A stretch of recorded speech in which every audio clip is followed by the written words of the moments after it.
Tadi sambutan demi sambutan luar biasa disampaikan oleh guru-guru kita, para tokoh kita. Ada yang saya tertarik apa yang disampaikan oleh Al-Muhtaram Al-Mukarram Profesor Dr. Din Samsuddin. Tadi ada pesan menarik, beliau ingatkan kita semua bahwa negara ini sedang dirusak oleh si brengsek. Ya, saya nggak salah dengar tadi kan? Betul. Siapa? Si brengsek. Cakep betul tuh istilah. Boleh saya pinjam Pak Din ya? Saudara, memang betul semenjak si brengsek ini muncul, semua jadi brengsek urusan. Lu kan betul-betul lagi lo. Pengen gue tangkap lagi kali lo. Saudara, kenapa saya tertarik apa yang disampaikan oleh Prof. Din tadi, saudara? Karena memang kalau kita lihat dulu di zaman Orde Baru, saudara, ada korupsi, banyak korupsi, tapi korupsinya masih di kolong meja. Korupsinya masih di kolong meja. Masuk era reformasi, ternyata korupsi tetap ada. Saudara, bahkan naik tingkat, korupsinya mulai berani di atas meja. Korupsinya di atas meja. Begitu masuk orde brengsek, meja-mejanya dikorupsi, dibawa pulang tuh meja semuanya. Kira-kira paham nggak? Paham nggak? Nah kalau udah begitu jadi brengsek nggak? Brengsek. Nah kalau bicara kebrengsekan ini, saudara, bicara soal cawe-cawe, ini lagi ngetren ini istilah cawe-cawe. Apa sih artinya cawe-cawe? Ikut campur. Ini bukan tuduhan, bukan, si brengsek sendiri yang ngaku. Betul. Jadi kalau nanti ada polisi nyalain lu Habib jangan fitnah, dia yang ngomong, bukan gua fitnah. Betul. Dia yang ngomong, dia ngaku dia mau cawe-cawe. Betul. Saya hanya mau mengingatkan si brengsek ini bukan baru sekarang cawe-cawe, saudara. Kami sudah menghadapi cawe-cawenya semenjak pilkada di Jakarta. Bagaimana dia menggerakkan semua instrumen negara, saudara, untuk membela seorang penista agama. Betul. Saudara, kalau ketika itu, saudara, tidak ada aksi 411 atau yang dilanjutkan dengan aksi 212, saudara, dengan izin Allah, Allah menangkan kita semua. Kalau tidak ada 411, tidak ada 212, si penista agama tidak akan pernah diproses hukum, saudara. Loh, saya berkali-kali kok bertemu dengan Kapolri, saya berkali-kali bicara langsung dengan Kapolri. Kapolri nggak berani untuk memeriksa si penista agama tanpa izin si brengsek. Lu paham ya? Paham? Apa? Nah sekarang saya mau tanya, penista agama dibela, dilindungi, dijagai, nggak mau dihukum, brengsek tidak? Jujur semua, brengsek tidak? Terima kasih Pak Din, istilahnya cakep tuh. Alhamdulillah, saudara, alhamdulillah umat Islam bersatu. Turun aksi 411, turun 212, saudara. Sekalipun si brengsek ini sudah mencoba, saudara, berusaha dengan berbagai macam upaya, tidak boleh diperiksa, tidak boleh disentuh, jangan dipenjara, gak boleh masuk pengadilan, tapi kehendak Allah berbeda, ya ikhwan. Uridu turidu walakin Allah fa'alu lima yurid. Saya punya keinginan, Anda punya keinginan, tapi yang berlaku tetap keinginan Allah subhanahu wa ta'ala. Siapa yang maha besar? Siapa yang maha kuasa? Siapa yang maha perkasa? Takbir, sallu ala nabi. Nggak sampai di situ, saudara. Begitu si brengsek ini lagi diadili, secara tidak tahu diri dia cawe-cawe, si penista agama mau dijadiin gubernur di Jakarta. Brengsek gak tuh? Brengsek gak? Ini orang lagi berperkara, saudara, urusan penistaan agama. Umat Islam lagi protes dari mana-mana se-Indonesia, sampai ada aksi 411, 212 dengan tanpa punya rasa malu, saudara. Dia cawe-cawe, dia satukan beberapa para saudara, dia turunkan berbagai macam konglomerat, duit miliaran triliunan dikeluarkan supaya si penista agama bisa menjadi gubernur Jakarta, saudara. Ini namanya cawe-cawe. Betul, betul. Nah sekarang orang lagi pada ribut, oh ini ada yang cawe-cawe, lu baru tahu. Kita udah ngalamin dari dulu, betul, betul. Tapi dengan semangat bersatunya umat Islam, kebersamaan umat Islam, walaupun dia cawe-cawe, dia kerahkan semua saudara, dari tentaranya, polisinya, konglomeratnya, medianya, pengamatnya, semua saudara dikerahkan. Bagaimana si penista agama ini agar lolos jadi gubernur DKI Jakarta? Tapi tetap semangat umat Islam, kebersamaan umat Islam, itu yang menyebabkan datangnya pertolongan Allah. Kalau pertolongan Allah sudah datang, seberapa kuat pun mereka, sebesar apapun mereka, sekaya apapun mereka, tetap mereka semua kecil di hadapan Allah Subhanahu wa ta'ala. Betul?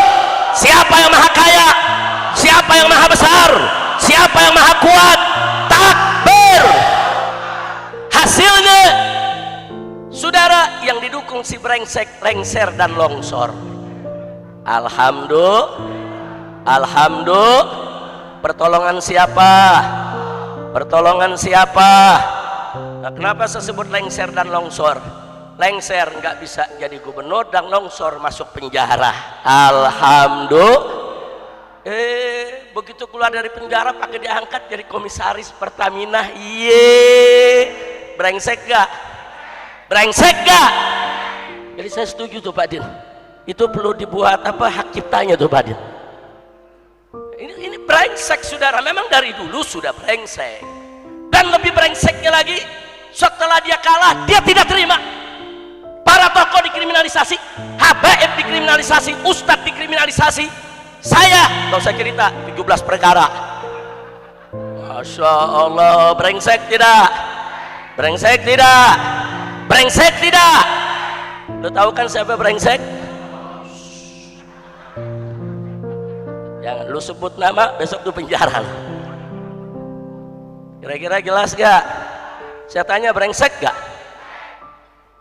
Akhirnya saya dengan keluarga hijrah ke Mekah. Alhamdulillah, enak di Mekah saudara. Pengen ini sih gak usah pulang lagi. Lu sih suruh gue pulang semua. Karena sampai sini gue di penjara. Begitu gue di penjara lu gak bisa tengokin. Ya, ayo jujur, ayo lu bisa nengokin gak gue di penjara? Nggak bisa. Makanya kalau gue lagi di Mekah lu jangan suruh gue pulang. Masya Allah. Akhirnya saudara selamat di Mekah, semua Allah berikan penuh keberkahan. Tapi ada aja yang ganggu saudara, yang pakai nempelin bendera ISIS lah. Ini kerjaan siapa deh? Si brengsek. Memang kerjaan siapa saudara? Semua kerjaan si brengsek. Sampai ada gerakan-gerakan intelijen saudara untuk mempengaruhi pemerintah Saudi agar menangkap saya. Saya 2 kali ditangkap di Saudi. Saya 2 kali ditangkap di Saudi dan 2 kali saya ditahan di Saudi saudara selama hijrah. Tapi alhamdulillah setiap penangkapan dan penahanan tidak pernah lebih dari 24 jam. Kenapa? Karena pemerintah Saudi teliti, dia periksa betul gak orang yang dilaporkan katanya teroris, katanya radikal, katanya ekstrim, katanya melarikan diri dari hukum. Saudara, begitu diperiksa nggak ada bukti, dilepas oleh pemerintah Saudi sudah. Nah, jadi Saudi nggak bisa main di setel-setel dari sini, tangkep tuh tangkep, brengsek. Lu paham nggak?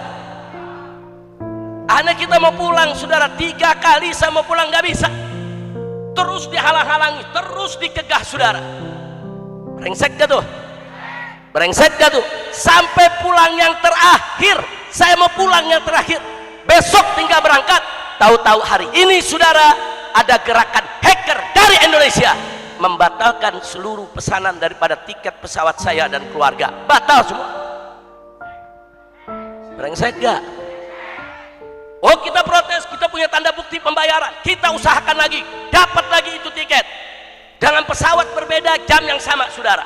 Begitu berangkat ke airport, masuk semua anak istri saya saudara, tahu-tahu satu anak yang terakhir namanya nggak ada di komputer saudara. Terus dia mau kerjain bagaimana supaya tidak pulang saudara, nggak mungkin saya tinggalkan satu anak di bandara saudara. Nah, ini keberengsekan, nggak sampai di situ. Begitu kita mau pulang kemari, berbagai macam cara dihalangi. Siapa menghalangi? Si brengsek. Lo memang itu menteri-menterinya kerja, siapa yang perintah, saudara? Siapa yang perintah? Bagus, udah hafal lo, udah fasih ngomong brengseknya. Alhamdulillah. Begitu kita pulang sampai di Petamburan, saudara, tahu-tahu saudara ada oknum Pangdam nantangin perang dari Monas sana. Kami tantang FPI perang. Nah, FPI nggak punya senjata, lu nantang perang. Lu kasih senjata baru lu tantang perang. Betul takbir. Kalau FPI bersenjata, milisi bersenjata, silakan tantang perang kapan saja, kami ladeni, saudara. Betul takbir. Kita nggak bersenjata ditantang perang. Ada jenderal bintang 4, saudara, nantangin juga, kami akan tangkap Habib Rizik, kami akan bubarkan FPI. Kenapa? Lagi ngejilat si brengsek. Supaya apa? Supaya diangkat jadi nomor 1 di kepolisian, saudara. Tahu kita semua, saudara, innalillahi wa inna ilaihi raji'un. Saya tanya, kondisi-kondisi seperti itu brengsek tidak? Brengsek tidak? Oh, nggak puas sampai di situ, saudara, ngadepin saya nggak berani. Foto saya baliho dimusuhin. Tahu loh, jenderal brengsek. Betul. Loh, kenapa dilakukan itu? Buat ngejilat, saudara, supaya dapat pangkat yang lebih tinggi dari si. Lu paham nggak? Kayaknya dari tadi lu banyak yang nggak paham. Ngerti? Paham? Nggak sampai di situ, saudara. Ada pasukan elit tentara dikerahkan ke Petamburan. Namanya Kopsus, Komando Operasi Khusus. Ini bukan sembarang pasukan, saudara. Ini pasukan paling elit di Indonesia, saudara. Isinya, saudara, orang-orang terbaik, prajurit-prajurit terbaik. 1 dari Kopassus, Angkatan Darat. 2 dari Marinir, Angkatan Laut. 3 dari Kopasgat, Angkatan Udara, saudara. Prajurit-prajurit terbaik dimasukkan dalam pasukan elit, dikerahkan ke Petamburan. Saya bukan soal dikerahkannya, tapi baca SOP-nya, baca aturannya. Kopsus tidak bisa digerakkan oleh siapapun, termasuk Panglima TNI. Yang bisa menggerakkan Kopsus hanya Presiden. Itu SOP-nya, saudara. Ada urusan apa itu Kopsus dikerahkan ke Petamburan? Lu mau perang? Ini Petamburan, bukan pertempuran. Betul? Pertempuran di Papua. Betul, tentara kita dipotong-potong di Papua, marah gak? Prajurit-prajurit kita dibunuhi di Papua, marah tidak? Kirim pasukan ke sana, perangi mereka. Bukan datang ke Petamburan. Nah, jadi kalau ada pertanyaan, kenapa itu semua terjadi? Saudara, ini namanya sedang cipta kondisi. Cipta kondisi apa? Semua yang saya rangkaikan tadi itu cerita sedang dicipta kondisi supaya bangsa Indonesia menerima framing kalau Habib Rizik itu musuh negara, Habib Rizik itu musuh pemerintah, Habib Rizik itu pengacau, pembuat masyarakat tidak aman. Itu dikondisikan, saudara, di framing. Semua media memberitakan, saudara. Ada target, bukan tidak, supaya kalau nanti Habib Rizik dibunuh, orang anggap, oh wajar, memang musuh negara kok, oh wajar, memang pengacau kok, oh wajar, memang itu nggak disukai oleh negara. Jadi kalau besok nanti FPI dibubarkan, oh wajar, memang sudah di framing sedemikian rupa bahwa Habib Rizik dan FPI pengacau. Dan itu terbukti, saudara. Begitu selesai mereka framing semua, terjadilah peristiwa KM 50, saudara. Jadi saya mau ambil ringkesan saja. Dalam KM 50 adalah si brengsek. Dalam KM 50 adalah si. Jangan pikir kita diam. Ada saatnya, saudara. Nanti satu saat akan kita seret dia ke jalanan. akan kita adili dengan masyarakat, dengan rakyat, saudara. Nyawa dibayar dengan nyawa, darah dibayar dengan darah. Enggak boleh kita biarkan ada oknum-oknum aparat berseragam biadab menculik, menyiksa, membunuh. Lalu kemarin mereka bisa perlakukan sedemikian rupa terhadap 6 laskar FPI, besok mereka bisa lakukan kepada pemuda Islam mana saja. Bisa terhadap saudara-saudara Anda, bisa terhadap kerabat Anda, bahkan bisa terhadap diri Anda sendiri, saudara. Dan pembunuh tersebut sampai hari ini masih berkeliaran. Setiap saat mereka bisa culik orang, siksa orang, bunuh orang tanpa dihukum.